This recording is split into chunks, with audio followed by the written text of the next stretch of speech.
మహాపరిశుద్ధుగా ప్రేమించిన దేవుని పొందనాలు. ఇంతవరకు సజీవ రెక్కలు ఉంచారు, కాచి కాపాడుదని పొందనాలు. ముఖ్యంగా దేవాన్ని పొందనాలు. ఈ సన్నిధిలో నన్ను మమ్మలను క్షేమంగా సురక్షితంగా సజీవ రెక్కలు ఉంచి నేను మరొక వారం తండ్రి ఈ మాటలు వినడానికి అలాగే తెలియచేయడానికి ఇటువంటి కృపను దయచేసినందుకు పొందనాలు. నాయన ఈ పక్షాన్ని నిలబడి ఈ మాటలు తెలియజేసిన దేవా, ముఖ్యంగా నన్ను నేను హెచ్చరించుకుంటూ, నన్ను నేను విమర్శించుకుంటూ, నన్ను నేను ప్రశ్నించుకుంటూ నీ పిల్లలకు తండ్రి ఈ మాటలు తెలియచేయడంలో సహాయం చేయండి. నేను చెప్పబోతున్న మాటలు నీవు కనుక మా ఏమాత్రం కాదు దేవా, మా ఆలోచన కాదు కానీ లోకపరమైన విషయాలు కాదు కానీ తండ్రి నాయన సమస్తము నీ మాటలు మీరు అనుకున్నట్టుగా నీ పిల్లలకు ఏ విధంగా నీ మాటలు చేరాలో ఆ విధంగా చేరుటకు ఒక రాయబారిగా నన్ను నిలబెట్టుకున్నట్టు ఉన్నాను దేవా.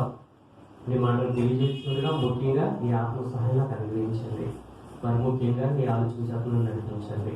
వింటున్న నీ పిల్లలు దేవ గ్రహించి నీ మాట ప్రకారంగా బ్రతికి నేను మీ యొక్క రాజ్యానికి నిత్య రాజ్యానికి దేవ వారు చేరుకున్నట్టు వారి జీవితంలో ఈ మాటలు నేను ఫలవర్తమైనగా ఉండలేదని ప్రోత్సహించమని సహాయం చేయించమని ఇదేనో తండ్రి మత్స్యపట్నం చేసుకుని వచ్చినటువంటి మా ప్రియులు ఆనందంగా వారి కుటుంబాన్ని కూడా ప్రత్యేకంగా జ్ఞాపకం చేసుకోమని పిల్లలు లేని వారందరూ కూడా జ్ఞాపకం చేసుకోమని మా ప్రభుత్వ ప్రిరక్షకుడు ఆయన యేసు క్రీస్తు ప్రార్థన చేసిన తండ్రి. జాగ్రత్తగా కొన్ని మాటలు విందాం.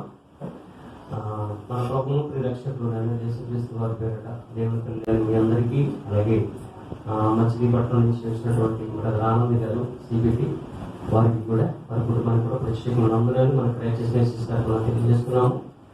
దేవుని యొక్క మాటలు వినాలని కోరుతున్నాను. ఈరోజు నేను చెప్పబోయే అంశం యొక్క పాఠం పేరు అపకారికి ఉపకారం. అపకారికి ఉపకారం. నిజంగా ఈ అపకారికి ఉపకారం అనే పదాలు మన ఎక్కడ పడతాయి అంటే ఒక పద్యం జ్ఞాపకం వస్తుంది. ఎవరు రాశారంటే పద్యం? సుంది గారా వేమన్ గారా? సుంది గారంటే మన యొక్క సహోదర సుంది గారు. ఆయన పద్యం రాసి ఆయన కవి అంటే అంతకంటే గొప్పవారిగా మనం అవ్వాలి అంటే మన జీవితంలో ఏముండాలి? ఇదిగో ఈ యొక్క వాక్యం చూసారా, దేవుని యొక్క మాటలు. దేవుని మాటలు మన జీవితంలో అన్వయించుకుంటే అంతకంటే గొప్పవాడు ఉంటారు. అంటే పద్యం అనేది ప్రేమైన వల్ల పద్యము లేకపోతే పద్య భాగము ఆ పద్యంలో భావాన్ని మనం అర్థం చేసుకుంటే చాలా మంచి అర్థం ఉన్నాయి. అపకారికి ఉపకారము ఎప్పుడు కూడా తలపెట్టవద్దనేసి వేమన్ గారు చెప్పడం జరిగింది. వేమన్ గారు కంటే ముందు దేవుడే చెప్పాడు, బైబిల్ చెప్పిన దాని విషయాన్ని గమనించాలి. ఒక్క మాట జ్ఞాపకం పెట్టుకోండి ఎప్పుడైనా సరే. ప్రతిదీ కూడా ప్రేమైన వాళ్ళగా ఈ లోకంలో ఎవరు చెప్పినా అంతకంటే ముందు బైబిల్ ఖచ్చితంగా చెప్పిందని మీరు ఫిక్స్ అయ్యేవాడు. ఈ లోకంలో ఎవరు ఒక గొప్ప సూక్తి చెప్పారనుకోండి, ఏదో గొప్ప సూక్తి చెప్పితే అది పలానావాడు చెప్పారని ఫిక్స్ అవ్వకండి. అంతకుముందే బైబిల్ చెప్పుకుంటారు. ఒక నీకు తెలియలేదనుకో బైబిల్లోకి వెళ్ళి మనం చూడాలి. అంటే మహాకవి శ్రీశ్రీ గారు ఒక మాట చెప్తారు. ఏమన్నారంటే, నువ్వు గమ్యం చేరడానికి అవసరమైతే పరిగెత్తు, లేకపోతే ఏదన్నా వాహనం ఉంటే వెళ్ళు. వాహనం లేదా పరిగెత్తుకుని వెళ్ళు. పరిగెత్తలేవా నడుచుకుని వెళ్ళు. నడవలేవా పాపుకుంటూ వెళ్ళు. లేకపోతే ఏదోలాగా వెళ్ళు ఉన్నాడు తప్ప గమ్యాన్ని మాత్రం చేరుకోవడం మానవద్దు అని చెప్పాడు. మరి బైబిల్ చెప్పిందండి, బైబిల్ చెప్పింది ఇదే మాట. ఈ లోక స్నేహం దేవునితో వైద్యమని మీరు ఎరిగారా? లోకంతో స్నేహం చేస్తే మన పరలోకానికి వెళ్ళలేము.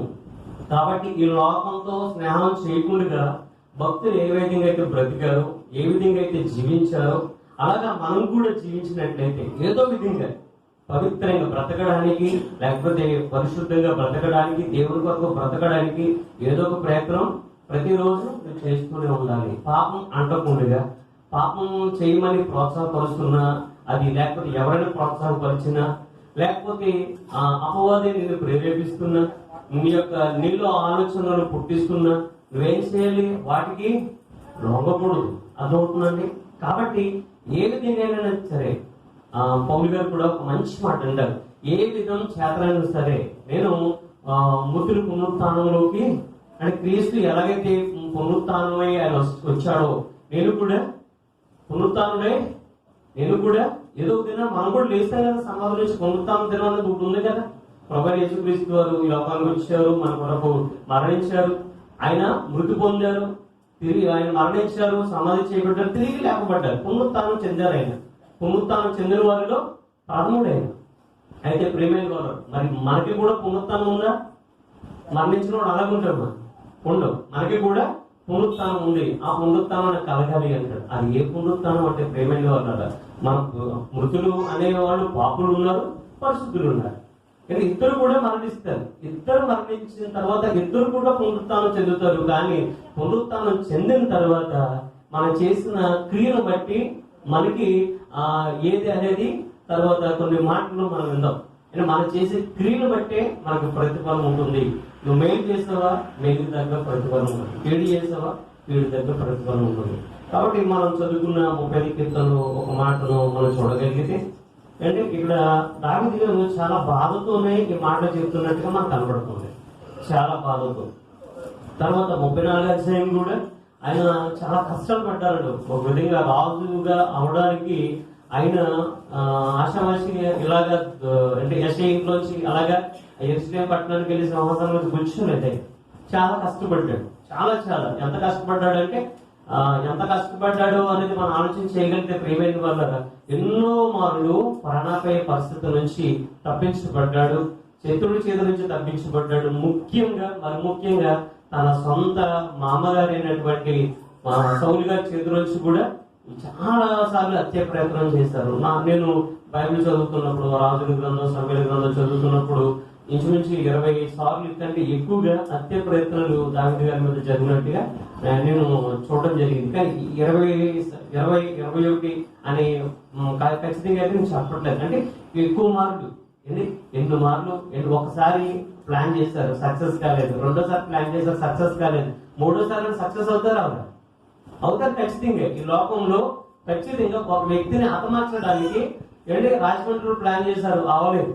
తర్వాత వైజాగ్ లో ప్లాన్ చేశారు, అవ్వలేదు. తర్వాత విజయవాడలో ప్లాన్ చేశారు, ఖచ్చితంగా దొరుకుతుందని చెప్పండి. ఎక్కడో చోట మనిషి దొరుకుతుంది. కానీ దేవుని కృప ప్రియమైన వాళ్ళు దావీదు పట్ల ఎంత ఉందో చాలా ఆలోచించేయండి. దావీదు గారి మీద ఎన్నోసార్లు హత్య ప్రయత్నాలు, ఎన్నోసార్లు.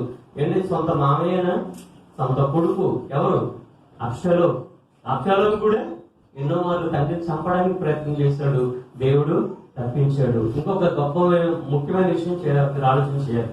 అదేంటంటే ప్రియమైన వాళ్ళరా, సౌలు గారిని చంపడానికి దావీదు గారికి చాలా సార్లు అవకాశం వచ్చింది. నేను చంపను నిర్ణయించుకున్నాడు. కొడుకుని చంపడానికి అవకాశం వచ్చింది, కానీ కొడుకుని చంపేంత కసాయవాడు కాదు, సొంత మామను చంపేంత కసాయవాడు కాదు అని ఆలోచించాడు ప్రియమైన వాళ్ళరా. కానీ ఎన్నో ఇబ్బందికరమైన పరిస్థితులు తలెత్తాయి. ఒకనొక దినంలో అలా తప్పించుకోవడానికి అబీమెలెకు అనే రాజు దగ్గర కూడా వెర్రివాడులాగా, తర్వాత చాలా పిచ్చివాడులాగా ప్రవర్తించాడు. కానీ దావీదు పిచ్చివాడు కాదు, వెర్రివాడు కాదు, చాలా తెలివైన వాడు, చాలా బలవంతుడు. ఆ విషయాన్ని మనం జ్ఞాపకం చేసుకోవాలి. అది ఏమంటున్నాడంటే ప్రియమైన వాళ్ళు, యెహోవా నాతో వ్యాజ్యమాడు, ఎవరైతే వ్యాజ్యమాడుతున్నారో వాళ్ళతో వ్యాజ్యమాడని ప్రార్థన చేస్తున్నాడు. అంటే నా శత్రువుల మీద నువ్వు పగ తీర్చుకో.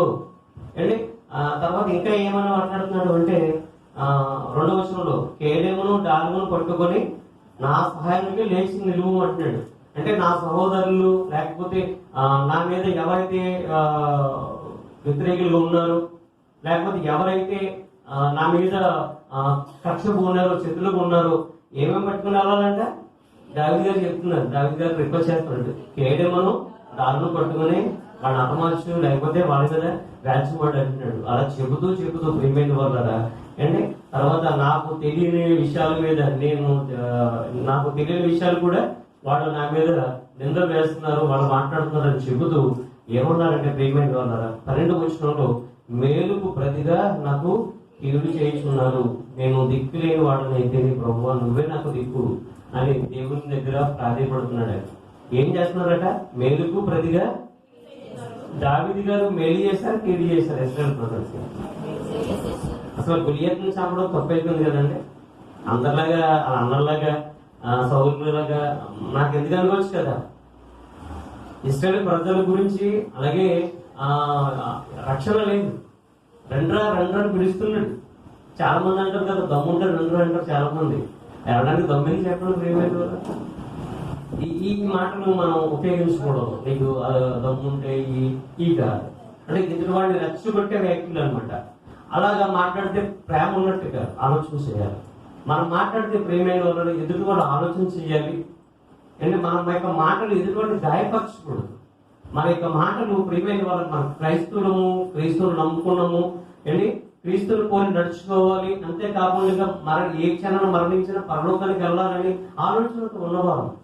కానీ మాకు అవకాశం వచ్చినప్పుడు ప్రతిసారి కూడా ప్రేమతోనే మాట్లాడడానికి మనం ప్రయత్నం చేయాలి తప్ప మన యొక్క మాటల వలన దయచేసి ఎదుటి యొక్క వ్యక్తి యొక్క మనసు గాయపరచకూడదు. ఆ గాయం ఎప్పటి వరకు ఉండదు తెలుసండి, అతను బ్రతికినంత వరకు ఉండదు. మన మాట ఒక వ్యక్తిని గాయపరిచిందంటే అది జీవితాంతం గుర్తుండదు. మర్చిపోరండి, ఆలోచించండి. ఎప్పుడు పెళ్ళిళ్ళు జరుగుతుంటాయి చిన్న చిన్న మనస్పర్ధలు ఉంటాయి, అవి అలాగే ఉంటాయి. ఏదో సందర్భంలో అవి మాట్లాడుకుంటారు, బాగానే ఉంటారు.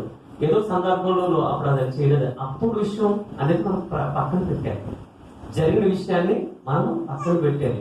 కానీ ఇక్కడ లేనిపోయిన విషయాలు కూడా దావీదు గారు మీరు చెప్తున్నట్టుగా చూస్తున్నారు. దావీదు గారు ఇశ్రాయేలు ప్రజలకు మేలు చేశారు. దేవుణ్ణి ఏంటి ఆ తోలు నడుతుంటే సున్నతి లేని వీడెవడు, జీవంగల దేవుని మాట్లాడడానికి వీడెవడు అని దావీదు గారికి కోపం వచ్చింది, పౌరుషం వచ్చింది. ఎలాగే చంపాలనుకున్నాడు అని ఏంటి, తల్లిదండ్రులన్నా అతను పట్టించుకోలేదు, తాగుతున్నా పట్టించుకోలేదని, ఇశ్రాయేలు ప్రజలను పట్టించుకోలేదు. కానీ దేవుడు అంటున్నాడు, దేవుని దూషిస్తుంటే ఎవడి అసలు సున్నతి లేని వీడెవడు దూషించడానికి అసలు అని వెంటనే దేవుని యొక్క సహాయంతో హతమార్చాడు. అలాగే ఇశ్రాయేలు ప్రజలకు మేలు కలిగింది. అలాగే మన జీవితాల్లో మనం మేలు చేస్తాం చాలా సార్లు, ఆ మేలు గుర్తు పెట్టుకోరు. మనం ఏదైనా మనము మన వలన కానిది ఆ సహాయం అడిగినప్పుడు మనం కాదన్నాం అనుకోండి, అదిగో దీన్ని పట్టుకుంటారు మనుషులు. ఇది చాలా తప్పుడు మనసు ప్రియమైన వాళ్ళ. ఈసారి లేదన్నాడు కదా, అంతకుముందు చాలా సార్లు చేశారు కదా అనే విషయాన్ని మనం ఖచ్చితంగా జ్ఞాపకం పెట్టుకోవాలి. దేవుని పిల్లలైన మనకి ఒక మంచి మనసు ఉండాలి. ఆలోచించండి, ఒకవేళ నేను మీకు అపకారం చేస్తున్నాను అనుకోండి ప్రియమైన వాళ్ళ, నా కొరకు మీరు ఏం చేయాలి? అపకారం చేయాలా, ప్రార్థన చేయాలా? ముఖ్యంగా ప్రార్థన చేయండి. అలాగే కాకుండా నేను చాలాసార్లు మీకు ఉపకారం చేశాను, అలాగే మీకు అపకారం కూడా చేశాను అనుకోండి. ఏంటి, అపకారం చేసిందే చెప్తారా, ఉపకారం గురించి కూడా చెప్తారు? చెప్పండి. మనం ఎక్కువగా మనిషి యొక్క నైజ్మెంట్ తెలుసండి, నెగిటివ్ థింగ్స్ ఎక్కువ తీసుకుంటారు, పాజిటివ్ తీసుకోరు. అంటే ఒక ప్రశ్న వేస్తున్నాను, మీరు అందరూ చెప్పండి. పేతురులో ఉన్న చెడ్డగుణం ఏంటి? పేతురు గారిలో ఉన్న చెడ్డగుణం ఏంటి? పేతురు గారు చేసిన పొరపాటు పని ఏంటి చెప్పండి? అపనమ్మకం. 2, ఎవరు బొంకారన్నారు? ఎవరు బొంకారండి? యేసుక్రీస్తు వారు నాకు తెలియదని బొంకారు. ఇంకా ఓకే, యేసుక్రీస్తు వారు. అలాగే పేతురులో ఉన్న మంచి లక్షణాలు ఏంటి? చూసారా, ఆలోచిస్తున్నారు. పేతురు నూకెత్తాం. బైబిల్లో ఉన్న అపోస్తలుడైన పేతురు గురించి మాట్లాడుతాం. ఒక వ్యక్తిలో చెడ్డ గుణాల గురించి మనం టక్ మనం చెప్పగలుగుతాం. అదే ఒక వ్యక్తిలో ఉన్న మంచి గుణాల గురించి కూడా టక్ మనం చెప్పాలి. మంచిని గుర్తుపెట్టుకోం, అదేంటో చెడునే మనం గుర్తుపెట్టుకుంటాం. అలాగే దావీదు గారి విషయంలో కూడా అదే జరిగింది. మేలు చేశాడు, ఇశ్రాయేలు ప్రజలకు మేలు చేశాడు, విజయం తీసుకొచ్చాడండి. ఎవరు చేయలేని గొప్ప పని దేవుని పేరిట యుద్ధం నాది కాదు యెహోవాదే అని ప్రకటించాడు. దేవుని యొక్క కీర్తిని ప్రసిద్ధి చేశాడు, గొప్ప చేశాడు. ప్రియమైన వల్ల ఆయన ఏమంటారంటే 12 వచనం, మేలుకు ప్రతిగా నాకు కీడు చేయించున్నారు, నేను దిక్కు లేని వాడని తిని అందరున్నా అనాథ అయిపోయాడు నేను. తర్వాత 13 వచనం, వారు వ్యాధితో ఉన్నప్పుడు, ఏంటంటే వాళ్ళు వ్యాధితో ఉన్నప్పుడు, ఎవరు శత్రువుల గురించి మాట్లాడుతున్నాడు. వారు వ్యాధితో ఉన్నప్పుడు నేను గోనెపట్ట కట్టుకుంటుని. ఇతరువాడు బాధలు ఉన్నప్పుడు, ఇబ్బందులు ఉన్నప్పుడు గోనెపట్ట ఎప్పుడు కట్టుకుంటారు? పాత నిబంధన ప్రకారంగా అమ్మా, పాత నిబంధన ప్రకారంగా గోనెపట్ట ఎప్పుడు కట్టుకుంటారు? మహా ప్రమాదం వచ్చినప్పుడు, ఆపద వచ్చినప్పుడు గోనెపట్ట కట్టుకొని బూడిది చల్లుకొని ఉపవాసం ఉండేవారు. ఇది నినివే పట్టణంలో కూడా మనకు కనబడతారు.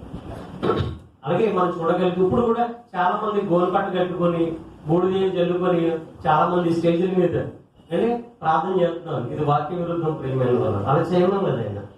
ఉపవాసం ఉన్నప్పుడు ఎవరికి తెలియకూడదని చెప్పాడు ప్రభువు. అండి అప్పుడు గోనుపట్ట కట్టుకున్నాడు, ఇప్పుడు కూడా గోనుపట్ట కట్టుకొని, ఏ గోనుపట్ట అండి, గోను సంచులు ఉన్నాయి కదా, అది తొడుక్కుంటారండి. అది తొడుక్కొని నెత్తి మీద బూడిద చల్లుకుంటారు. బూడిద అన్నాడు తప్ప ఏ బూడిద చెప్పలేదు కదా. దాని అర్థం ఏంటంటే చాలా విచారణ ఉన్నట్టు, చాలా ప్రమాదంలో ఉన్నట్టు, మాకు ఆపద వచ్చింది నువ్వే కాపాడు అన్నట్టుగా దేవుని సహాయం పొందినట్టుగా, దేవుని రక్షణ కొరకు ఆపద నుండి తప్పించడానికి అప్పుడు వాళ్ళు చేస్తారు. అప్పుడు వాళ్ళు చేసినందుకు ఇప్పుడు కూడా అలా చేస్తారు. కానీ ఇప్పుడు అలా చేయడం వాక్య విరుద్ధం. ప్రియమైన వాళ్ళు ఏమన్నాడు అంటే, శత్రువులు కానీ లేకపోతే దావీదు గారి మీద వ్యతిరేకులైన వారు వాళ్ళు వ్యాధులతో ఉన్నప్పుడు గోనెపట్ట కట్టుకున్నాడంట. తర్వాత ఉపవాసం చేత నా ప్రాణము ఆయాసపరుచుకుంటాడు. ఉపవాసం ఉండి కూడా దేవుడికి ప్రార్థన చేసిందంట. అయినను నా ప్రార్థన నా ఎదురునికి తిరిగి వచ్చినది.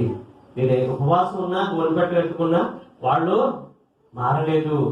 నా ప్రార్థన నాలోనే నా ఎదలోనికి వచ్చిందంటే నాలోనే నా ప్రార్థన నా దగ్గర ఉంది తప్ప దానికి ప్రతిఫలం లేదని చెబుతూ 14 వచ్చిన ఏమన్నాడంటే, అతడు నా చెలికాడైనట్టును సహోదరుడైనట్టును నేను నడుచుకుంటుని. ఎవరి గురించి? శత్రువుల గురించి, తన బాధ పెట్టి వారి గురించి మాట్లాడుతున్నాడు.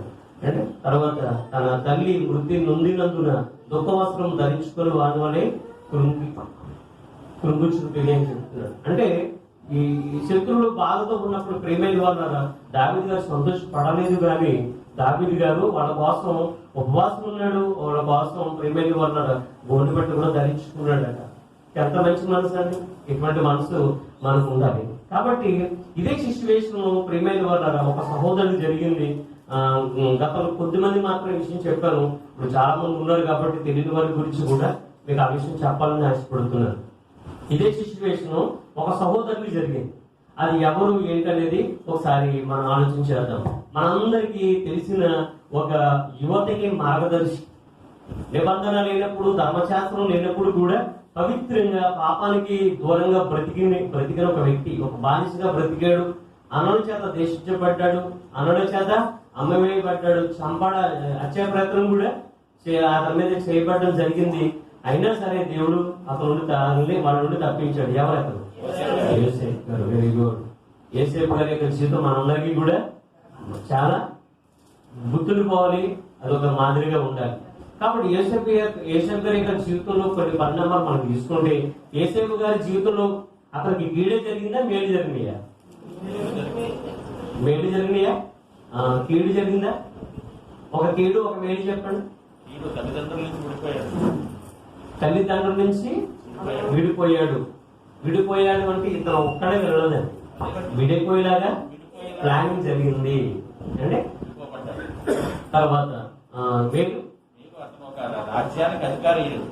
అతని యొక్క రాజ్యానికి, ఒక దేశానికి, ఐగుప్తు దేశానికి అధికారి అయ్యాడు. అంటే ఈ రెండు మాటలు చెప్పుకోవడానికి మనం చాలా విషయాలు మనం మాట్లాడాలి. మరి ముఖ్యంగా చెప్పాలంటే ఇది ఒక రోజు, 2 రోజులు, ఒక నెలలో, ఒక వారంలో, ఒక సంవత్సరం జరిగింది అంటే ప్రియమైన వారు. అంటే సుమారుగా 12 సంవత్సరాలు పట్టింది. అంటే యోసేపు గారి యొక్క జీవితం అంటే ఒక స్థితిలోకి రావడానికి ఏంటి చాలా బాధలు అనుభవించాడండి యోసేపు గారు. అతని యొక్క పరిస్థితి గురించి ఒకసారి మనం ఆలోచించేద్దాం ప్రియమైన వారు. యోసేపు గారి యొక్క జీవితం మనం చూడగలిగితే ఆదికాండం 37 అధ్యాయం నుంచి మనకి కనబడుతుంది. ఒకసారి నేను వచ్చినాను చెబుతూ ఉన్నాను, మీరు నోట్ చేసుకోవాలని కోరుతున్నాను. యోసేపు గారి యొక్క జీవితం మనం చూడగలిగితే 17 ఏళ్ల వాడైనప్పుడు ఏంటి తండ్రికి కడ సంతానంగా ఉంటాడు. తర్వాత కూడా తన తమ్ముడు పుడతాడు. కానీ ప్రియమైన వాళ్ళారా, అతని తమ్ముడు పుట్టిన సంగతి ఈయనకి తెలియదు. ఆ విషయాన్ని కూడా గమనించాలి. తర్వాత తెలుస్తుంది. కానీ దేవుని యొక్క కృపను బట్టి వాళ్ళందరూ కూడా ఒక చోటకి రావడం, వాళ్ళందరూ కూడా ఒక స్థితిలోకి రావడం, నిజంగా దేవుడు ఆశ్చర్యమైన రీతిలో అతని యొక్క జీవితంలో చేసిన పరిణామాలను కనబడుతున్నాయి. కాబట్టి ఆదికాండము 37వ అధ్యాయంలో మనం చూడగలిగితే ఆ యొక్క 2వ వచనం యాకోబు వంశావళి. యోసేపు 17 ఏళ్లవాడే తన సహోదరులతో కూడా మందను మేపుచుండెను. ఆ యొక్క వృత్తి ఏంటంటే గొర్రెల కాపరులు. వీళ్ళందరూ కూడా యోసేపు గారి యొక్క వృత్తి ఏంటంటే గొర్రెల కాపరులు. ఫరో కూడా అడుగుతాడు, మీరు వృత్తి ఏంటని అడుగుతారు. అంటే మేము గొర్రెల కాపరులు అని చెప్తారు. ఐగుప్తులకి గొర్రెల కాపరులు అంటే ఇష్టం ఉండదు ప్రియమైన వాళ్ళ. గొర్రెల కాపరులు అంటే కొంచెం తక్కువగా నీచంగా చూస్తారు వాళ్ళకి. మరి అదేమి పరిస్థితి మనకు తెలీదు. అయితే ప్రేమైన వాళ్ళ ఇతరులో ఉన్న మంచి అలవాటు ఏంటంటే ఏది కూడా మనసులో దాచుకోడండి. యేసేపు గారు ఏది మనసులో దాచుకోడు, ప్రతిదీ కూడా తండ్రితో చెప్పేవాడు. తన అన్నల యొక్క చెడుతనం అంతా కూడా తండ్రికి చెబుతుండేవాడు. చెప్పడం వల్ల జరిగిన పరిస్థితులు ఏంటంటే ప్రియమైన వాళ్ళ చాలా చాలా పరిస్థితులు జరిగినాయి. ఎలాగంటే ప్రతిదీ కూడా తమ్ముడు నాన్నగారికి చెప్పేస్తున్నాడని చెప్పేసి తమ్ముడి మీద ఏం జరిగిందంటే నాన్నగారికి ప్రతి విషయం చెప్తున్నాడు కదా, కాబట్టి మనం ఈ యొక్క తప్పు మానేస్తే మంచిది కదా, చెడుని మానేస్తే మంచిది కదా, మన నాన్నగారు ఎందుకు ఇలా బాధ పెట్టాలి అనే ఆలోచన వాళ్ళకి రాలేదు ప్రియమైన వాళ్ళ. కానీ ఇక్కడ జరిగిన పరిస్థితి ఏంటంటే ఆలోచన చేయగలిగితే వాళ్ళు చేసే ప్రతి చెడు పని కూడా అదే 2వ అధ్యాయము లాస్ట్ లో చూడగలిగితే అంటే 3వ వచనంలో క్షమించండి, ఆదికాండం 37వ అధ్యాయము 3వ వచనం పై భాగంలో 2వ వచనం పై కింద 4 చూడగలిగితే అప్పుడు యేసేపు వారి చెడుతనమును గూర్చి ఎవరు వారి యొక్క అన్నల యొక్క సహోదరుల యొక్క చెడుతనమును గూర్చి సమాచారము వారి తండ్రి వద్దకు తెచ్చుచుండేవాడు. అంటే ఈ ఇక్కడ మాటలు అక్కడ మాటలు ఇక్కడ చెప్పేవాడు కాదు, అన్నయ్య ఇలా చేస్తున్నారు నాన్నగారు అని చెప్పేవాడు. అలాగే చెడు చేసేవాడు ఇతను. చాలా మంది ప్రియమైన వాళ్ళరా ఇక్కడ మనం గమనించినట్లయితే మంచి చాలా చెప్తాం, బాగా నీతి కూడా బాగా చెప్తాం. కానీ బైబిల్ ఏం చెప్తుందంటే మన నీతి చెప్పేటప్పుడు మన నీతిగా ఉండాలి, మంచి చెప్పేటప్పుడు మనం మంచిగా ఉండాలి. అందుకనే నిన్ను విమర్శించుకోమంటుంది, నిన్ను నేను పరిశీలించుకోమంటుంది, నిన్ను నువ్వు ప్రశ్నించుకోమని బైబిల్ చెప్తుంది. కానీ బైబిల్లో మనం ఆ విషయాలు పక్కన పెట్టి ఎదుటివాడిని విమర్శించడం, ఎదుటివాడిని పరిశీలించడం ఇది బాగా మనకు అలవాటు. కానీ మొట్టమొదటిగా మనకు మనం విమర్శించుకోవడం మొదలు పెడితే నిజంగా మన జీవితం బాగుంటుంది ప్రియమైన వాళ్ళ.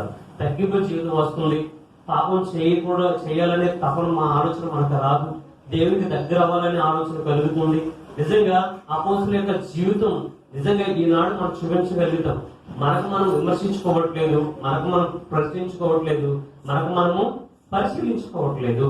మీరు విశ్వాసం గలవారై ఉన్నారో లేదో ఏంటి మిమ్మల్ని మీరు పరిశీలించుకోమని పౌలు చెప్పాడా, ఎదుటి వాడిని పరిశీలించమని చెప్పాడా?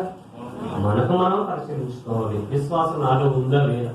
విశ్వాసం లేకపోతే ప్రభు మనలో ఉండడం ప్రియమైన వాళ్ళ పరలోకానికి మనం వెళ్ళం. ఇంకా ఆలోచన చేయగలిగితే ప్రియమైన వాళ్ళు ఇలాగా అన్ని చెబుతుంటే ఎవరు ఎక్కువ ప్రేమించాడంటే యేసేపు గారిని ఎక్కువగా. యేసేపు గారు ఎవరు ప్రేమించారంట? ఎవరిని? యాకోబు గారు, క్షమించారు, యాకోబు గారు ఎవరు ప్రేమించారు? యేసేపు గారు ప్రేమించుకోవడం అనమాట. ఇదంతా ఎవరు చూసారంటే అన్నయ్యలు చూశారు. అన్నయ్యలు చూసి ఏమన్నారు అంటే 11వ వచనం చూడగలిగితే అతని సహోదరులు అతని యందు అసూయపడి అక్కడ స్టార్ట్ అయిందంటే యేసేపుని చంపాలి లేకపోతే యేసేపుని హతం చేయాలి అనే ఆలోచన అక్కడ స్టార్ట్ అయిందండి. ఏంటి అలాగా స్టార్ట్ అవుతూ నిజంగా యేసేపు గురించి 4 మాటలు చెప్పుకుంటే అయిపోతుంది. కానీ యేసేపు గురించి నా జీవితంలో ఉన్న యొక్క వివరణ ఖచ్చితంగా మనం వినాలి ప్రియమైన వాళ్ళ. అలాగే 37వ అధ్యాయము 8వ వచనం నుంచి 11 వరకు, అలాగే 5 నుంచి 7వ వచనం కూడా 2 కళలు వచ్చినాయండి. ప్రతి చెడుతనం గురించి అన్నల గురించి వాళ్ళ నాన్నగారు చెబుతున్నప్పుడు అసూయపడ్డారు. 2 కళలు వచ్చినాయంట. కళలు వచ్చినప్పుడు తన దగ్గర ఎక్కువచ్చు కదా, వెళ్ళి అక్కడ ఏం చెప్పాడు? అన్నయ్యలో చెప్పాడు. ఏమని చెప్పాడు అంటే పొలంలో పనులు ఉన్నాయి, అన్ని పనులు నా పనులు ఒకటి నిలబడింది, మిగిలిన పనులన్నీ కూడా నాకు శాస్త్రం పడినట్టుగా ఉన్నాయన్నారు. అప్పుడు వాళ్ళ అన్నలు ఏమన్నారు తెలుసున్న వాళ్ళు కూడా ఏమన్నారు అంటే 8వ వచనం 37 వచ్చిన అందుకు అతని సహోదరులు నీవు నిశ్చయంగా మమ్మల్ని ఎలుదవా, మా మీద నీవు అధికారం వద్దువా అని అతనితో చెప్పి అలా అంటే కళ్ళభావం అన్నలు కూడా తెలుస్తా తెలియదు అన్నలకి. ఇక్కడ క్లారిటీ ఉంది కదండి. నువ్వు నిశ్చయంగా నువ్వు అక్కడ నీ పని ఒకటే నిలబడిందా, మా పనులన్నీ కూడా నీకు శాస్త్రంగా నమస్కారం చేస్తున్నాయా అంటే మా మీద అధికారం అవుతావు నువ్వు, మీకు శాస్త్రానికి పడాలా అని చెప్పి ఈ కాస్త అగ్గికి అగ్గి పోసినట్టుగా అసలు అసూయత ఉన్నారు కదండి. ఈ కళకి ఎప్పుడైతే అనంలో చెప్పాడో మరింత పరపెంచుకున్నారు. తర్వాత ఇంకో కళ వచ్చిందంట. వచ్చి నాన్నగారితో చెప్తుంది, సూర్యచంద్ర నక్షత్రాలు ఇవన్నీ కూడా మళ్ళీ నాకు శాస్త్రాన్ని పట్టాయి. ఏంటంటే తండ్రి ఏమంటున్నాడు, నేను నీ తల్లియు 10 4 లైన్ 10 3 లైన్, నేను నీ తల్లియు నీ సహోదరులు నిశ్చయముగా వచ్చి నీకు శాస్త్రంగా పడుతున్నా అని గద్దించేటట్టు యాకోబు గారు కూడా. యాకోబు గారికి నిజంగా దేవునితో చాలా సత్సంబంధం ఉందండి. నిజంగా చెప్పాలంటే దేవుని యొక్క దూతను చూసిన వాడు ఇతను. దేవుని చూడలేదు కానీ దేవుని దూతలను చూసిన వాడు. దేవుని దూతతో పోరాడిన అనుభవం ఉంది తనకి. నిశ్చయంగా నన్ను ఆశీర్వదిస్తుంది తప్ప నేను వదలను అన్నాడు. దేవదూతతో పెరిగిలాంటాడండి. దేవదూతతో ఒక దగ్గర చెప్పాలని పోరాటం చేశాడు. పోరాటం చేసి లాస్ట్కి బాబు నేను ఆశీర్వదిస్తున్నాను అనేసి దేవదూత వెళ్ళిపోయింది. దేవదూత ఒక విధంగా చెప్పాలంటే తను ఆశీర్వదించి వెళ్ళిపోయింది తప్ప అస్సలు విడిచిపెట్టలేదండి. పట్టుదలంటే అలా ఉండాలి. ఉడుము పట్టు అనే మాట నేను విన్నాను. మరి ఉడుకు చాలా గట్టిగా పట్టుకుంటుందంట. ఒకసారి నేను రాజుల హిస్టరీ గురించి చదువుతున్నప్పుడు ఇది వరకు పాట గోడల మీదకి వెళ్ళేటప్పుడు ఉడను ఉపయోగించేవారట. మరి ఉపయోగించి అంటే ఉడుము తోకకి తాడు కట్టి నడుముకి తాడు కట్టి ఆ శత్రువు యొక్క కోట గోడల మీద ఉడివేసి అలా ఉడుకు పట్టుకునేదట. మరి ఎంతవరకు వాస్తవం నాకు తెలియదు కానీ నేను హిస్టరీ బుక్ లో చదివినట్టు నాకు జ్ఞాపకం ప్రియమైన వల్ల ఉడుము పట్టు అంట. చాలా గట్టిగా, అది మాత్రం చాలా గట్టిగా పట్టుకుంటుంది. అయితే ప్రియమైన వల్ల అంత ఉడుము పట్టు పట్టాడు అనమాట యాకోబు గారు. మరి దేవునితో అంత సహవాసం కలిగిన వాడు, దేవుని యొక్క భయం ఎరిగినవాడు. మరి తన కొడుకు ఎలా చెప్తున్నప్పుడు ఏంటి ఇది చిన్నవాడు ఇలా ఉండడం ఏంటి అంటే ఒక పెద్ద తరహా అక్కడ చూపించాడు. చూస్తారా, ఒకసారి ఆలోచించాలి కదా. కానీ జ్ఞాపకం పెట్టుకున్నాడు. తను ఖచ్చితంగా జ్ఞాపకం పెట్టుకున్నాడు. ఏమనంటే అదే 10 కింద మనం చూడగలిగితే, నేను నీ తల్లి నీ సహోదరులు నిత్యముగా వచ్చి నీకు సాష్టాంగ పడుదుమా అని గద్దించాను. 11 అతని సహోదరులు అతను ఎంతో అసూయపడిరి. అయితే అతని తండ్రి ఆ మాట జ్ఞాపకం పెట్టుకున్నాడట. చూద్దాం, ఇదేదో కళ అన్నాడు కదా, చూద్దాం అన్నాడు. జరిగిందా లేదు చెప్పండి? జరిగిందండి. తన సహోదరులు ఒకసారి కాదు 2 సార్లు నమస్కరించినట్టుగా మనం చూడగలుగుతాం. 42వ అధ్యాయము, ఆదికాండం 42వ అధ్యాయము 5వ వచనం 6వ వచనం చూడండి సార్. కరువు కనాను దేశంలో ఉండేను కనుక ధాన్యము కొనువచ్చిన వారితో కూడా ఇశ్రాయేలు కుమారులను వచ్చారు. ఇశ్రాయేలు కుమారులు అంటే ఎవరు? యాకోబు సంతానం ప్రియమైన వాళ్ళ. అంటే యాకోబుకు దేవదూత అప్పుడు పెట్టిన పేరేంటి? యాకోబు అనబడవు, ఇశ్రాయేలు అనబడతాడు. ఇశ్రాయేలు కుమారులు వచ్చారంటే ఏసేపు పనులు వచ్చారు. వచ్చిన అప్పుడు ఏసేపు ఆ దేశం అంతటి మీద అధికారి ఉండేను. అప్పుడు అతనే ఆ దేశ ప్రజలందరికీ ధాన్యమును అమ్మకము చేయవాడు. కనుక ఏసేపు సహోదరులు వచ్చి ముఖములు నేలను మోపి అతనికి వందనం చేసేది. సస్యం పెట్టమే చెప్పండి. 50వ అధ్యాయం 18 వచ్చిన మరియు అతని సహోదరులు పోయి అంత తీశారండి. మరియు అతని సహోదరులు పోయి అతని ఎదుట సాగిలపడి, ఇదిగో మేము నీకు దాసులు అని చెప్పారంట. సాగిలు పడ్డారా లేదా? పడ్డారు. దేవుని యొక్క మాట ఎప్పుడు కూడా ఖచ్చిత ప్రియమైన వాళ్ళు. దేవుని మాట ఎంత గొప్పదంటే ఆకాశం భూమి గతించని అంత గొప్పది, అంత గొప్ప శక్తితో ప్రియమైన వాళ్ళ. నా మాట గతించు అన్నాడు అంటే దేవుని యొక్క మాటకి అంత పవర్ ఉందనే విషయాన్ని మనం గమనించాలి, ఆలోచించాలి. ఇలా జరిగిన తర్వాత ఎలాగైనా సరే ఈయన చంపాలని ఆలోచన చేసుకున్నారు. కానీ పెద్దన్నయ్య రూబెన్ అడ్డుపడ్డాడు. మన సహోదరుడు వాడిని చంపొద్దు అని ఒక ప్లాన్ ఇచ్చాడు. అలాగే అనుకున్నారు. తర్వాత మరలా చంపడానికి ప్రయత్నం చేశారు. 37వ అధ్యాయము 22వ వచనము 26వ వచనము రాసుకోనండి. తర్వాత తన యొక్క ఇంకొక అన్నయ్య యోధ అడ్డుపడి ఏమన్నాడంటే వాడు మన రక్త సంబంధం, వాడిని చంపేసి ఆ విషయాన్ని దాచడం వల్ల మనకి ఏంటి ఉపయోగం చెప్పండి? ఏం ఉపయోగం లేదు. కాబట్టి మనం ఏం చేద్దామంటే అదిగో ఇస్మాయిల్ వస్తున్నారు కదా, అలా అమ్మేస్తాం. అప్పుడు తమ్ముడు చనిపోవడం చెప్తాం, అక్కడ ఉంటాడని చెప్పేసి అలాగ అమ్మేశారంటే. అమ్మేసిన తర్వాత ఇస్మాయిల్ పొత్తిపరికి అమ్మేశారు. పొత్తిపరి అమ్మేసిన తర్వాత అతని ఇంట్లో బాగానే ఉన్నాడు కొన్నాళ్ళు. పరిస్థితి బాగుంది అని అనుకున్నాడు. అంటే కొన్నాళ్ళు పరిస్థితి బాగుంది. సమస్తం కూడా ఏసేపు చేతికి అప్పగించేసాడు. ఇంట్లో ఏముందో కూడా తెలియదు అంటే. ఎంత నమ్మకంగా అతను ఏసేపు ఉన్నాడో ఆలోచించండి. పరిస్థితి బాగుంది అనే లోపులో మళ్ళీ నిందపడింది. పొత్తిఫర్ భార్య ఏం చేసింది? ఇతని మోహించింది, కానీ అతను అవకాశం ఇవ్వలేదు. ఏమన్నాడండి? ఎంత గొప్ప మాట అన్నాడండి.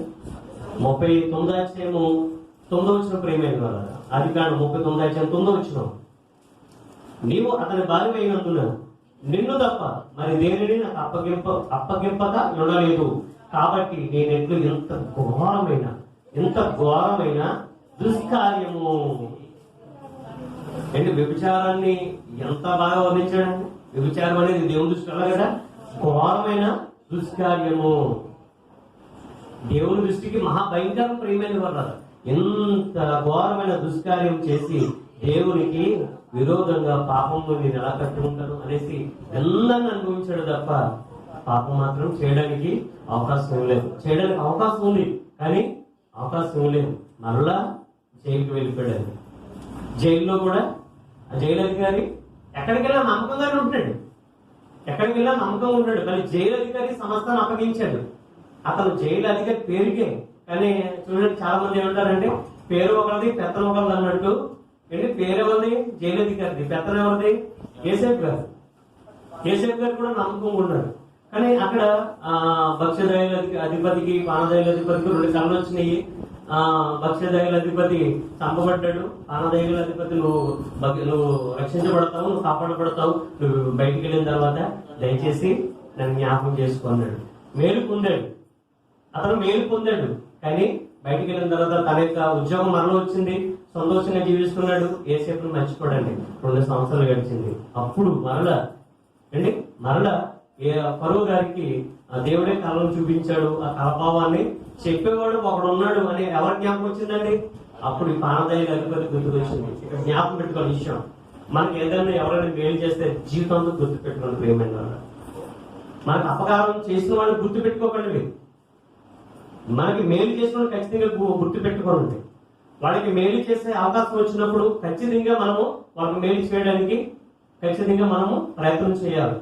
ఎందుకంటే ప్రియమైన వాళ్ళ వలన నువ్వు ఉపకారం పొందావు, వాళ్ళ వలన నువ్వు మేలు పొందుకున్నావు. ఒకరి వలన నువ్వు ఉపకారం పొందుకున్నప్పుడు ఖచ్చితంగా వాళ్ళకి ఇబ్బంది కలిగినప్పుడు వాళ్ళకి నీ వలన ఉపకారం చేసే అవకాశం వచ్చినప్పుడు తప్పించుకోకు. ఖచ్చితంగా ఉపకారం చేయి. నీకు ఉపకారం చేశారు, గుర్తు పెట్టుకున్నావు కదా, గుర్తు పెట్టుకుంటే పర్లేదు. మర్చిపోతే కృతజ్ఞత హీనుడిగా మనం మిగిలిపోతాం. ప్రియమైన వాళ్ళ మనం చేయగలిగింది ఖచ్చితంగా చేయాలి. ఇంకొక సందేహం మనకు రావచ్చు, వాడికి ఉపకారం చేసే అవకాశం నీకు కలిగింది కానీ నీకు ఉపకారం చేసే అటువంటి పరిస్థితి లేదు. అప్పుడు ఏం చేస్తావు? నువ్వు చేయలేవు. చేయించే అవకాశం అటువంటి టాలెంట్ ఉన్నప్పుడు ఏం చేయాలి? ఖచ్చితంగా చేయడానికి ప్రయత్నం చేయాలి. ప్రియమైన వాళ్ళ నీకు ఎవరైనా కీడు చేశారు అంటే వాళ్ళ కోసం వాళ్ళ గురించి ఖచ్చితంగా ప్రార్థన జ్ఞాపకం చేసుకో. నీకు ఎవరైనా అపకారం చేస్తారనుకోండి, వాళ్ళని ప్రేమించండి. ఖచ్చితంగా వాళ్ళ వరకు మనము ప్రార్థించేద్దాం. అంతకన్నా మనం ఏం చేయాలి? ప్రియమైన వాళ్ళ ఒకవేళ దేవుడు వాళ్ళ మనసు మారుస్తాడేమో. ఏంటి జైల్లోకి వెళ్ళాడు, 2 సంవత్సరాలు అలా ఉండిపోయాడు. తర్వాత ఆ పరుగు కళ వచ్చిన తర్వాత అప్పుడు ఈ యేసయ్య గురించి జ్ఞాపకం రావడం, అప్పుడు పరిస్థితి అంతా కూడా ఇక్కడ ఒక కళను చెప్పేవాడు ఎక్కడో లేడు, ఇక్కడ ఉన్నాడు అని పానదైకుల అధిపతి చెప్పిన తర్వాత వెంటనే తీసుకురమ్మన్న తర్వాత వెంటనే వెళ్ళాడు, రాజు ముందు హాజరయ్యాడు. అప్పుడు కళ గురించి చెప్పిన తర్వాత భవిష్యత్తులో జరిగే దేవుడు చేయించబోయే కార్యం గురించి చెప్పిన తర్వాత నిజంగా అప్పుడు యోసేపు గారి యొక్క పరిస్థితి మారింది. ప్రియమైన వల్ల ఒకవేళ పానదైకుల అధిపతి వెంటనే చెప్పేసాడు అనుకోండి, వెంటనే రాజుగారు చెప్పి విడిపించేసాడు అనుకోండి, మరి ఈ 2 సంవత్సరాల తర్వాత పొరగు కళ వచ్చింది కదా, దాన్ని చెప్పడానికి ఈ యోసేపు ఎక్కడ ఉండేవాడు? అందుకునే బైగుప్తులో జరుగుతున్న యొక్క పరిస్థితిని అంతా కూడా తెలియచేయడానికి 2 సంవత్సరాలు ఎక్కడ భద్రం వచ్చాడు దేవుడు? జైల్లో వచ్చాడు. బయట ఉంటే ప్రమాదమా, జైల్లో ఉంటే ప్రమాదమా? బయట ఉంటేనే ప్రమాదం. జైల్లో ఉంటే అధికారులు ఉంటారని కాస్త భయం ఉంటుంది, ఏ తప్పు చేయడానికి అవకాశం ఉండదు. కానీ ప్రియమైన వాళ్ళు బయట ఉన్నా ఏ తప్పు చేసే అవకాశం వచ్చినా చేయకుండా ఉండడం అనేది గొప్ప సంగతి. ప్రియమైన వాళ్ళు ఆలోచించేయాలి. కాబట్టి ఇక్కడ మనం చూడగలిగితే నేను దుష్కార్యం చేయాలనుకున్నాడు అంటే ప్రతిసారి కూడా యథార్థంగానే జీవిస్తున్నాడు. తనకి కీడు జరుగుతున్నా, అపకారం జరుగుతున్నా, తను మేలు చేసిన వాడు తనని మర్చిపోయినా సరే ఇతను మనసు మార్చుకోలేదు. ఎవరి గురించి కూడా పానదైకుల అధిపతి గురించి అని చెప్పాడు ఎక్కడేనండి? నేను అంత చేశాను కదా, ఇది చేశానని ఎక్కడ చెప్పడం లేదు ప్రియమైన వాళ్ళు. మనం కూడా యేసేపు ఎక్కడ కూడా తన బాధలు ఎక్కడ వ్యక్తపరచలేదు, ఒక దేవుడికే చెప్పుకున్నాడు. మనం కూడా ఇతరుల గురించి మనం ఎట్టి పరిస్థితులు కూడా అలా చెప్పకూడదు. వాళ్ళకి ఇది చేశాను నువ్వు అలా చెప్పుకుంటే మనకు ప్రతిఫలం లేదు. అలా కాకుండా ప్రియమైన మనము చేసిన మేలు ఉపకారాన్ని కూడా వాళ్ళు గుర్తుపెట్టుకోవాలి. అలాగే దేవుడు చూస్తున్నాడు, మనం చేసిన మేలు చూస్తున్నాడు, కీడు కూడా చూస్తున్నాడు. యేసేపును గుర్తు పెట్టుకున్నట్టుగా మనం కూడా గుర్తు పెట్టుకుంటాడు. ఐగుప్తు దేశంలో ఉన్నతమైన స్థానంలోకి తీసుకురావడానికి కారణం ఏంటంటే అతను దేవుని యందు భయభక్తులు కలిగి ఉండడమే ప్రియమైన వాళ్ళ. కాబట్టి ఇక్కడ మనం ఆలోచన చేయగలిగితే ఎంత గొప్ప సంగతి. ఇక్కడ మనం ఆలోచన చేయగలిగితే మనం కూడా యేసేపులాగా భయభక్తులు కలిగి ఉంటే అప్పుడు ఐగుప్తు దేశానికి ఒక మంచి స్థితిలో తీసుకొచ్చాడు, మన భారతదేశంలో ఒక ఉన్నతమైన స్థితిలో ఉంచుతాడు అని అనుకోకండి. మనకి ప్రధానమంత్రి, ముఖ్యమంత్రి పోస్టులు ఇవ్వడం దేవుడు, అంతకంటే గొప్ప పోస్టు పరలోకంలో మన కొరకు వేచి ఉంది, వెయిటింగ్ లో ఉందన్నమాట. మనము దాన్ని స్వతంత్రించుకోవడం పోగొట్టుకోవడం అనేది మనకి తెలివి మీద ఆధారపడి ఉంది ప్రియమైన వాళ్ళ, మన ప్రవర్తన మీదే ఆధారపడి ఉంది. కాబట్టి మనం చూడగలిగితే చాలా విషయాలు మనం చెప్పవలసి ఉన్నాయి, కానీ కొన్ని విషయాలు మాత్రం మీకు చెప్తున్నాను. ఒకసారి యోసేపు గారు తండ్రి యాకోబు గారు మరణించిన తర్వాత అప్పటి వరకు కూడా యోసేపు గారు తన యొక్క అన్నలందరూ కూడా తన దగ్గర ఉన్నారు. ఐగుప్తు దేశంలోకి వచ్చారు, మంచి ప్రదేశంలో కూడా వాళ్ళందరూ పెట్టడం జరిగింది. ఎప్పుడైతే యాకోబు గారు చనిపోయారో అన్నకి ఒక డౌట్ వచ్చిందండి. అన్నకి ఏ డౌట్ వచ్చిందో ఒకసారి మనం చూడగలిగితే ఆదికాండం 50:15 వచ్చింది. యోసేపు సహోదరులు తమ తండ్రి మృతి పొందుట చూసి, ఒకవేళ యోసేపు మన యందు పగబట్టి మనం అతనికి చేసిన కీడంతటి చొప్పున మనకు నిశ్చయముగా కీడు జరిగించుననుకొని, అంటే తన అంత ముందు కూడా కీడు చేయాలనుకుంటే వీళ్ళ నా అన్నలు అని తెలిసిన వెంటనే కీడు చెయ్యాలి, కానీ చేయలేదు. ఏమన్నాడు తెలుసా అండి? ఎంత గొప్ప మాట ఏమన్నాడు తెలుసా? 45 అధ్యాయము 5వ వచనము అలాగే 7వ వచనం కూడా చూడగలిగితే మీరు రాసుకోనండి.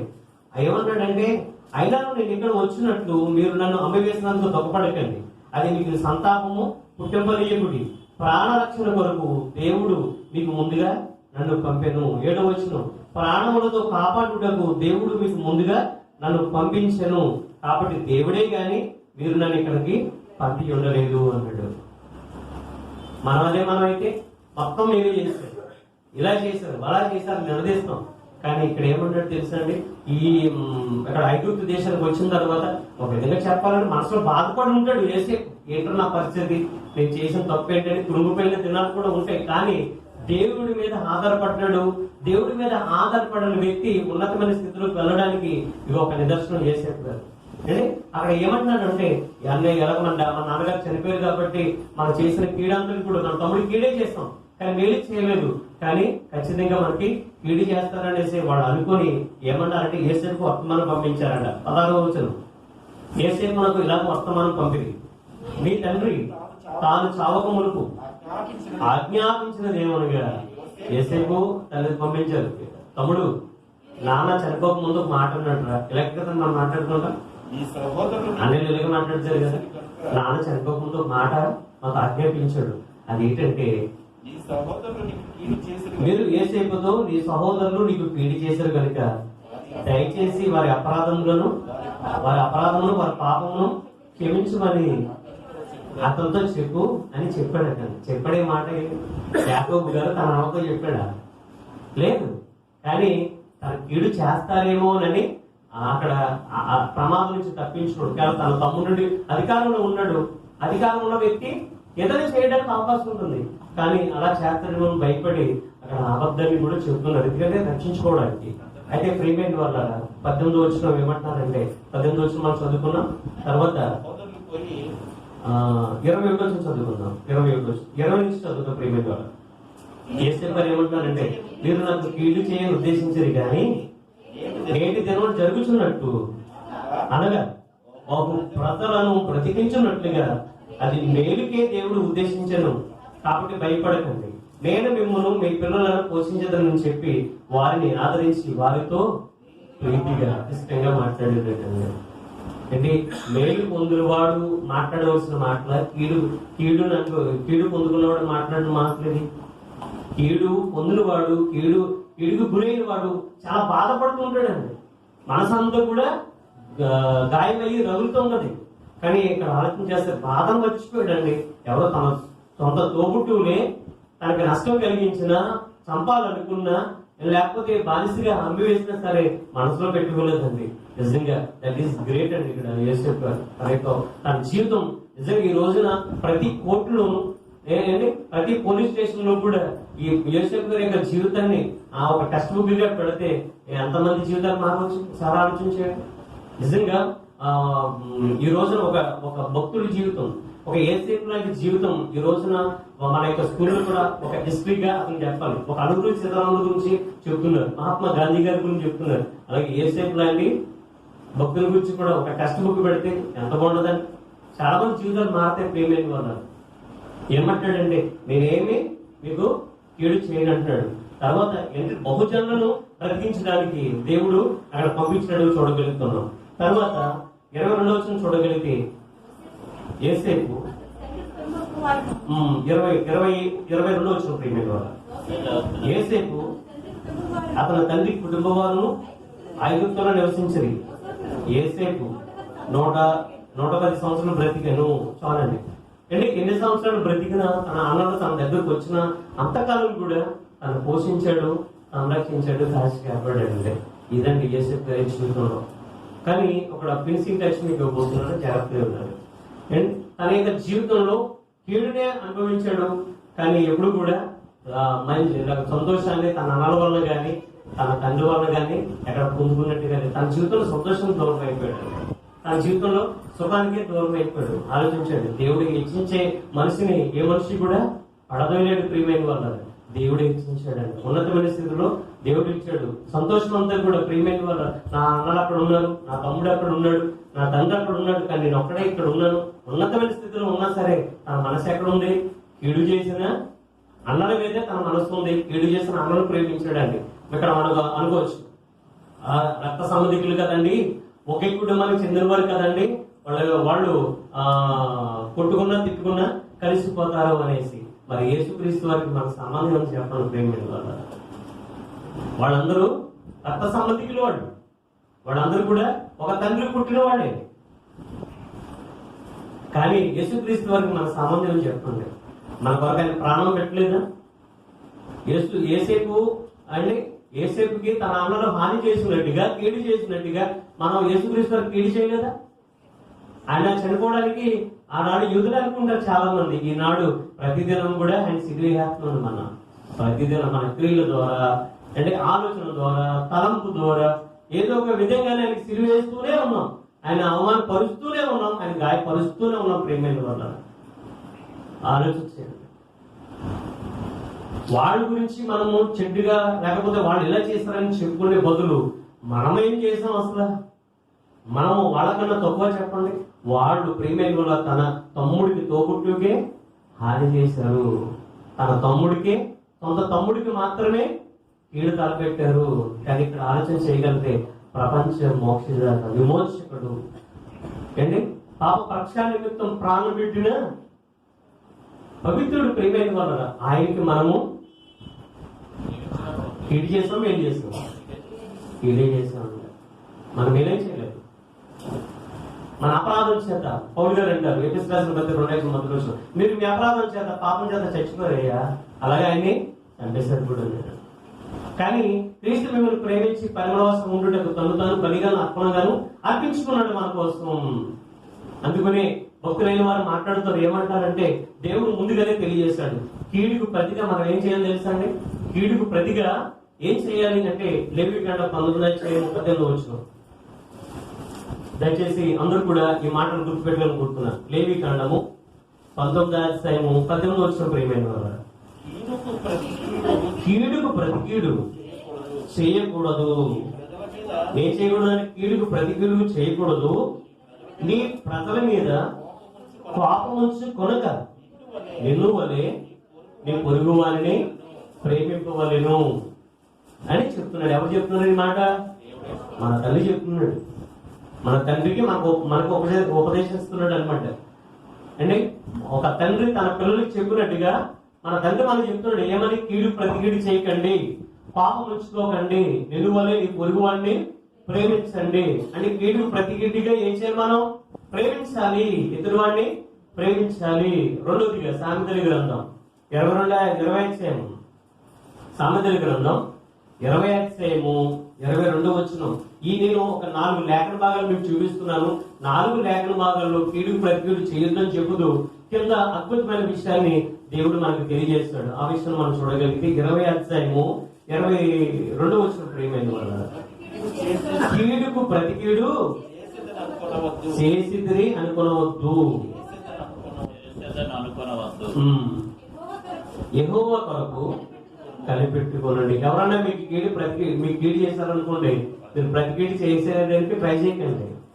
ఎవరి కొరకు కనిపెట్టాలంటే దేవుని కొరకు కనిపెట్టాలి. పగ తీర్చుకుంటే మీ పని కాదు అన్నాడు దేవుడు. ఎవరి పని? ఆయన పని. ఆయన పగ తీర్చుకుంటే ఆయనకి అప్పగించాలనుకోండి, అది ఒక లెవెల్ ఉంటుంది. మనమైతే ఒక చిన్న లెవెల్ ఉంటుంది, ఏదో క్షణికమైన తృప్తి అంతే తప్ప దేవుడు కానీ పగ తీర్చుకున్నాడు అంటే సుధమ గుమ్మరంలా ఉంటుంది పరిస్థితి. 4 రూపాయలు ఉండదు ప్రేమైన వల్ల. దేవుడికి కోపం రప్పించేవారే మనం ఉండకూడదు. దేవుడు ప్రేమమయుడు.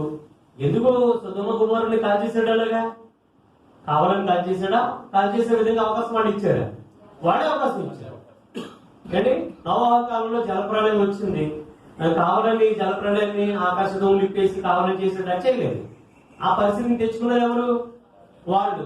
ఇప్పుడు యేసుక్రీస్తు వారు త్వరగా రాబోతున్నారు. పంచభూతాలు మిక్కిన జ్ఞానంతో లయమైపోయి మాది ఈ భూమి అనేది ఉండదు అంటే ఇదంతా జరగడానికి కారణం ఎవరు?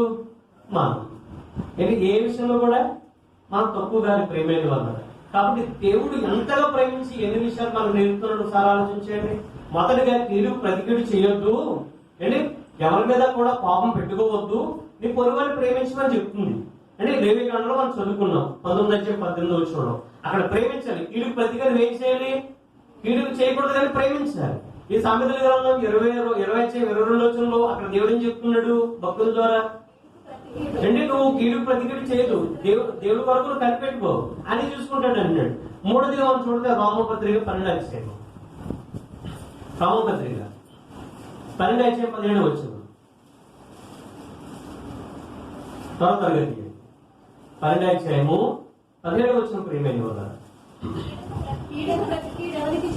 కీడుకు ప్రతి కీడు ఎవ్వరికి చేయవద్దు, మనుషులందరి దృష్టికి యోగ్యమైన వాటిని గూర్చి ఆలోచన కలిగి ఉండండి. నీకు ఎవరైనా కీడు చేసినప్పుడు ఎలాగా కీడు చేద్దామని ఆలోచించుకో. ఏంటంటే మనుషులందరి దృష్టికి యోగ్యమైనది ఏంటి? అసలు బైబిల్ ప్రకారం యోగ్యమైనది ఏంటి?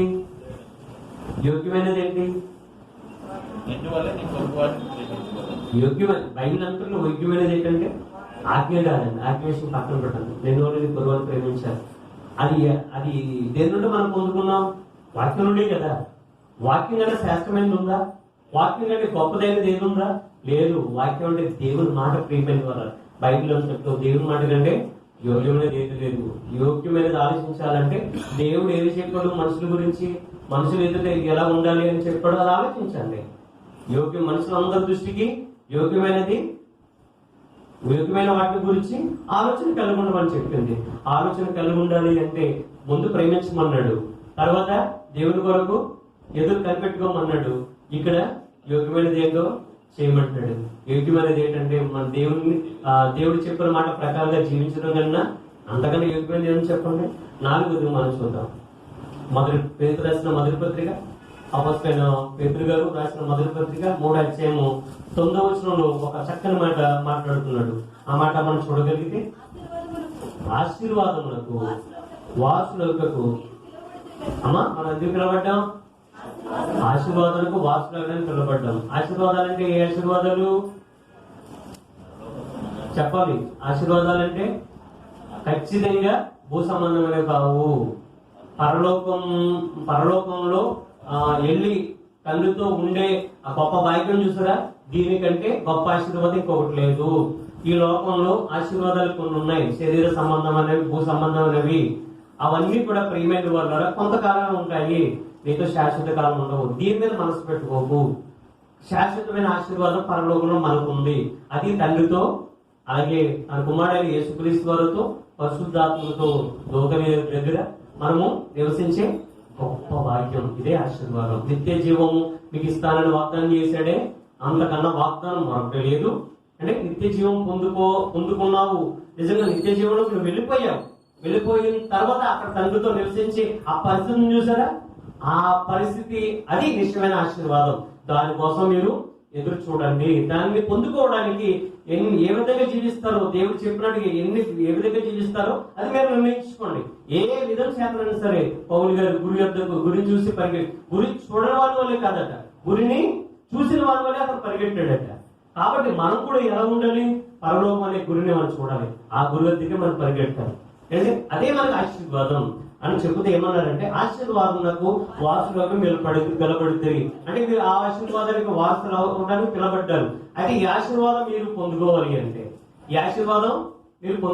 అంటే, ఒక చిన్న చూసారా, అప్పుడప్పుడు కూడా ఒక కంపెనీ వారు కొన్ని విషయాలు చెబుతూ షరతులు వర్తిస్తాయి అని రాయబడతారు. షరతులు వర్తిస్తాయి అని అది మనం చాలా చిన్నగా రాస్తాడు. అంటే ఈమె చదవలేదు అంటారు, మనకు తెలియదు కదా. ముందు ఆకర్షణీయమైన విషయాలన్నీ కూడా పెద్ద పెద్ద అడ్వైస్ తో పెడతాడు, కండిషన్స్ అన్ని కూడా చిన్న చిన్న లెటర్స్ తో పెడతాడు. అంటే ఇది మోసంగానే చెప్పండి, కండిషన్స్ పెట్టాలి. కండిషన్స్ ముందు చెప్తే అప్పుడు మనము ఇది తీసుకోవాలో వద్దని అనుకుంటాం. మరి కండిషన్స్ పెద్ద అడ్వైస్ లో పెట్టి అవి చెప్తే ఎవడు కొంటాడు, ఎవడు కొనడు. తన వ్యాపారం ఎలా అభివృద్ధి అవుతుంది, అభివృద్ధి అవుతుంది. వ్యాపారంలో కూడా ఇదొక మోసం. కానీ దేవుళ్ళో మోసం లేదు. ప్రియమైన వారు, దేవుడు అడ్డం పెట్టుకుని మోసం చేసుకుంటూ ఉన్నారు, కానీ దేవుడు మోసం చేయడు అనే విషయాన్ని గమనించాలి. కనుక కీడుకు ప్రతి కీడు అయినను, ఇక్కడ ఇంకో మాట కనబడుతుందండి, దోషకు ప్రతి దోషనైనా చెయ్యక ఏం చేయాలంట, దీవించాలంట. మొదటి కీడుకు ప్రతి కీడుకు చేయకుండా ఏం చేయాలి, మొట్టమొదటి మాట ప్రేమించాలి. రెండోది ఏం చేయాలి, దేవుని కొరకు కనిపెట్టాలి. మూడోది మనుషులందరి దృష్టికి యోగ్యమైనది ఏదో మనం ఆలోచించాలి. నాలుగోది దీవించాలి. వస్తుందా మనకి మనసు? నీకు కీడు చేసిన వాడిని నువ్వు దీవించగలుగుతావా? దీవించగలిగితే ప్రభుకుల మనసు నీకు ఉన్నట్టే. ఆలోచించండి. ఒకవేళ నీకు కీడు చేసిన వాళ్ళు నువ్వు దీవిస్తే ఆలోచిస్తున్నారు, ఏం చేస్తున్నారు, చాలా చేతుల్లో కాళ్ళు చెరలు వేశారు, శిలువ మీద నిలబడ్డాడు. చాలా ఆయన యొక్క బరువంతా కూడా ఆ మేకుల మీద ఆధారపడింది. ప్రియమైన వల్ల అంత బాధపడుతూ శరీరం కూడా అంత ముందు గాయపరచబడింది. అంటే అంత బాధపడుతూ తండ్రి మీరు ఏం చేస్తున్నారు, మీరు ఎరుగరు కనుక. ఇది కీడు చేశారా లేదు, క్రీస్తుకి హాని చేశారా, అపకారం చేశారా, చేశారు. కానీ ఏమంటున్నాడు ఆయన, క్షమించబడుతున్నాడు. ఎంత గొప్ప మనసు ప్రియమైన కదా. అటువంటి మనసు మనకు వచ్చేయాలి. మరి ఎందుకు రావట్లేదు? ఇన్ని సంవత్సరాలు దేవుళ్ళలో మనం ఎదుగుతున్నాం. ఇన్ని పాత విషయాలు, దయచేసి పాత విషయాలన్నీ కూడా మన జీవితంలో ఎన్నో వస్తుంటాయి. ఇవన్నీ కూడా మర్చిపోండి. పాత్ర వేసేయండి, సమాధి చేసేయండి, దళితులు వదిలిపోద్ది. మనసుకి నెమ్మది పెట్టుకోండి ప్రియమైన వాళ్ళ. మన ఆరోగ్యం ఉండాలంటే మనకు డబ్బు కాదండి, మనకున్న ఆస్తిపాస్తులు కాదు. మనసులో నెమ్మది ఉంటే నువ్వు ఆరోగ్యవంతుడు. ఎక్కడుంది చెప్పండి. ప్రభు వీళ్ళకి మనశ్శాంతి, ప్రభు వీళ్ళకి నెమ్మది, ప్రభు దాని గారు ఇస్రాయేల్ గారు మేము గృహదాశ్రయం ఉన్నప్పుడు దాని గారు అందరి నిమిత్తం ప్రార్థన చేస్తారు. ప్రభు వీళ్ళకి శాంతిని, ప్రభు చేస్తున్నారండి. అది శాంతిని, ప్రభు సమాధానం, ప్రభు అంటే మీకు అంటే దాని అర్థం ఏంటి? మీకు సమాధానం లేదు కాబట్టి సమాధానం కాదు, అసలు సమాధానమే లేదు మనకు. అసలు మన సమాధానంగా బ్రతకాలి. దేవుని యొక్క శాంతి మనలో ఉండాలి. అప్పుడు ఆలోచించేయండి. ఖచ్చితంగా ఈ 4 ఖచ్చితంగా పాటించాలి. అంటే అపదారికి మనం ఏం చేయాలంట, ఉపకారిగానే ఉండాలి. కాబట్టి ప్రియమైన వారికి ఎంత గొప్ప సంగతులు అండి, దేవుడు ఎంత గొప్ప సంగతులు చెప్పాడండి. కాబట్టి ఆలోచించండి. దేవుని యొక్క కృప మనందరికీ వదిలాలని కోరుతున్నాను. అయితే ఒక 2 వచనాలు చెప్పి నేను నా మాట ముగిస్తాను. అద్భుతమైన చక్కని విషయాలు. అదే పేతురు రాసిన పత్రిక 3వ అధ్యాయము. ఇన్ని చెప్పాను కదండి, కీడు ప్రతి కీడే చేయాలని మీరు నిర్ణయించుకుంటే పేతురు గారు ఒక మాట చెప్తున్నారు. ఇది మనం ఖచ్చితంగా మీరు గుర్తుపెట్టుకోవాలని కోరుతున్నాను. 3వ అధ్యాయము 12వ వచనం. ప్రియమైన అక్కర్లేదు. ప్రభు కనులు నీతిమంతుల మీదను ఆయన చెవులు వారి ప్రార్థన వైపును. అంటే ప్రభు కళ్ళు ఎవరి మీద ఉన్నాయంటమ్మా? నీతిమంతుల మీద ఉన్నాయి. ఆయన చెవులు ఎవరి మీద ఉన్నాయంట? నీతిమంతుల యొక్క ప్రార్థన అని ఆయన ఆలకిస్తాడు. తర్వాత ఏమంటాడంటే ప్రియమైన వాళ్ళ కానీ ప్రభు ముఖము కీడు చేయు వారికి ఎలా ఉందంట? అందరూ చెప్పాలి. కీడు చేసే వారికి ప్రభు యొక్క ముఖం ఎలా ఉందంట? విరోధంగా ఉంది. ఒకవేళ కీడు చేసే మనసు మీకు ఉందనుకోండి, ఒకవేళ అటువంటి మనసు ఏమైనా ఉందనుకోండి, ప్రభు యొక్క ముఖము మీకు విరోధం ఉందా, మీకు అనుకూలంగా ఉందా? నాకు విరోధం అంటే నేను కీడు తలపడుతున్నానా అని ఆలోచన. ఇది ఒక మాట చెప్తున్నానండి, ప్రభు ప్రేమను బట్టి విషయాలు చెప్తున్నాను తప్ప ఎవరైతే ఉద్దేశించి కాదు. యేసేపు గారిని నేను ఉద్దేశించి చెప్తున్నాను. యేసేపు గారి జీవితంలో పరిణామాల గురించి చెప్పుకుంటూ ఈ చెప్పడం. మనం కీడు తలపెట్టామనుకోండి, ప్రభు యొక్క ముఖం నీకు విరోధం ఉంది. ఇది లోకంలో ఎవరు నీకు విరోధులైనా పర్లేదు, కానీ ప్రభువునికి విరోధం అయితే నేను ఎవరు కాపాడతారు చెప్పండి? ఏలీ గారి జీవితంలో తన పిల్లలు తప్పు చేసినప్పుడు ఏమంటాడు తెలుసా అండి? అరే నాన్న, నేను ఒక ప్రవక్తగా ఉన్నాను, యాజకుడిగా ఉన్నాను, నా పేరు మీరు నిలబెట్టలేదు, కానీ దేవుడు అంటే తెలియనట్టుగా బ్రతికారు మీరు, కానీ నాది తప్పు ఉంది. కానీ అక్కడ అంటే అంత మాటలైతే అక్కడ వాక్యంలో లేవు, కానీ ఆ యొక్క వివరణ గురించి చెప్తున్నాను ప్రియమైన వాళ్ళు. ఏమన్నా తెలుసా అండి? మనిషికి విరోధం అయితే ఇంకొక మనిషి మధ్యవర్తికి వచ్చి సమాధాన పడతాడు, తీర్పు తీరుస్తాడు. నువ్వు దేవుడికి విరోధం అయితే ఎవరు చెప్పరు, ఎవరు వచ్చి నీకు నిన్ను కాపాడుతారు అనే రీతిలో ఆయన మాట్లాడుతుంటే కాస్త ఆవేదన కలుగుద్ది ప్రియమైన వాళ్ళ. మనకి కూడా మనము ఈ లోకంలో ఎవరికైనా ఒక మనిషికి విరోధం కలిగింది అనుకోండి, నాకు మీకు విరోధం కలిగితే ఏ దానియేలు గారు, లేకపోతే ఎస్పీఎల్ గారు, లేకపోతే ఏ సర్వీస్ గారు పెద్దలు ఉన్నారు కదా, ఈ అప్పల గారు, రాజు గారు, వీళ్ళందరూ వచ్చి తప్పమైతే చెప్పడానికి అవకాశం ఉంది. అదే మనకి దేవునికి విరోధం అయితే ఎవరు వస్తారు చెప్పండి? మధ్యవర్తి యేసుక్రీస్తు వారు వస్తారా? ఆయనే వెళ్ళినప్పుడు ఏం చేస్తాం అంటే అంత పరిస్థితి మనము తెచ్చుకోకూడదు అనే విషయాన్ని ఖచ్చితంగా మనం గమనించాలి ప్రియమైన వాళ్ళు. కాబట్టి ఇక్కడ జరుగుతున్న విషయాలు మీరు అంతా కూడా గమనించాలి. అయితే కీడు చేస్తే ఏంటి? మేలు చేయండి అంటున్నారు కదా, మరి మేలు చేస్తే మన పరిస్థితి ఏంటి? కీర్తన గ్రంథం 37వ అధ్యాయము 27వ వచనం ప్రియమైన వాళ్ళు. కీర్తన గ్రంథం 37వ అధ్యాయం 27వ వచనంలో ఒక చక్కని మాట అక్కడ రాయబడి ఉంది. కీడు చేయటం మాని మేలు చేయము, అప్పుడు మీరు నిత్యము మేలు చేసేవారు పరిస్థితి ఏంటి? నిత్యము నిలుస్తారు. ఎక్కడ? భూమి మీద, పరలోకంలో ఉన్నారు, కానీ నరకంలో కూడా నిత్యం నిలుస్తారు కీడు చేసిన వారు. అర్థమవుతుందండి? కీడు చేస్తే నరకంలో నిత్యం ఉంటాం, అది మేలు చేస్తే పరలోకంలో నిత్యం ఉంటాం. ఎక్కడ నిత్యంగా ఉన్నారో మీరు ఆలోచన చేయండి ప్రియమైన వాళ్ళ. కాబట్టి కీడు చేసి శ్రమపడుట కంటే మేలు చేసి శ్రమపడుట మంచిది. యేసేపు గారి జీవితంలో మనం చూసాం అంటే. కాస్త రిఫరెన్స్ రాసుకోండి. అదే 1 పేతురు పత్రిక 3:17 ఆ మాట రాయబడి ఉంది. ఆఖరిగా మనం చూడగలిగితే రోమపత్రిక 13:10 ఇంకొక రిఫరెన్స్ ఉంది, అది మీకు చూపించి నేను ముగిస్తాను.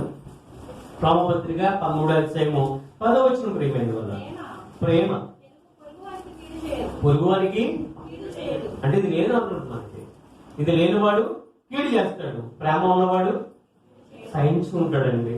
ప్రేమ ఉన్నవాడు సహించుకుంటాడు, ప్రేమ ఉన్నవాడు ఓర్పు కలిగి ఉంటాడు, ప్రేమ ఉన్నవాడు ఎన్ని బాధలు వచ్చినా తట్టుకుంటాడు ప్రియమైన వాళ్ళు.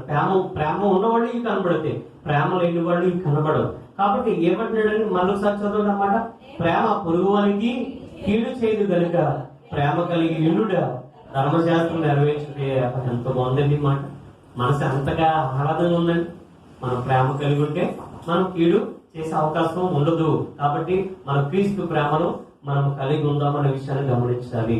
కాబట్టి కీడు గురించి మాట్లాడుతూ యోహాను గారు కూడా ఒక మాట మాట్లాడుతూ ఏమన్నారంటే, అంటే 5వ అధ్యాయము 14వ వచనంలో, యోహాను సువార్త 5వ అధ్యాయము 14వ వచనంలో ఏమని అంటున్నారు అంటే, ప్రియమైన వాళ్ళ 5వ అధ్యాయము 14వ వచనం చూడండి ఒకసారి త్వరగా.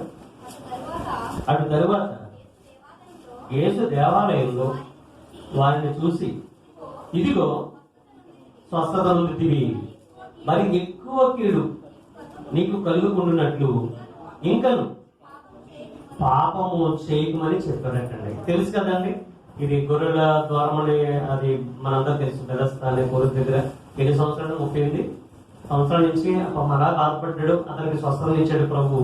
ఏమన్నాడంటే నీ కీడు రాకుండా ఉండాలంటే నువ్వేం చేయాలి? ఎక్కువ కీడు రాకుండా ఉండాలంటే పాపం చేయకూడదు. అంటే పాపం చేస్తే ఏమొస్తుంది? మనకి కీడు వస్తుంది.